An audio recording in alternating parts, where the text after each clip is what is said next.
1955, we came to Canada. We bought a house in the Glebe on Strathcona Avenue. It was an old house, huge, and had lots of room. And of course, we had a garden, which my husband just adored. He was just, oh, we have a garden, I can work out there, we can plant flowers and all that. And so soon we moved in, we settled down a little bit. I made him clear, the outside of the house is your problem, mine is inside, which was fine with him.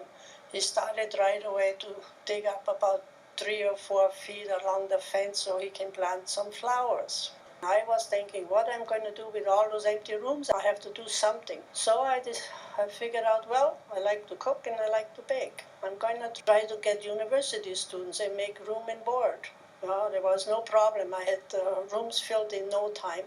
And they must have liked it because they came back year after year to me. And my husband helped me in the winter time. But so soon the snow was gone, out he was again in his garden. And one day he had to work late and he brought home a rose bush and he was tired.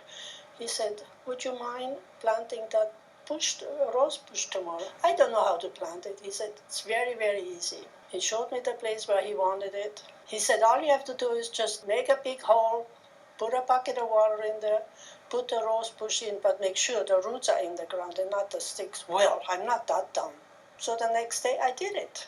I dig a hole where he wanted it, put a bucket of water in there, put the rose bush in with the roots in the ground, filled it up and looked at it. It looked pretty good. I was proud of myself.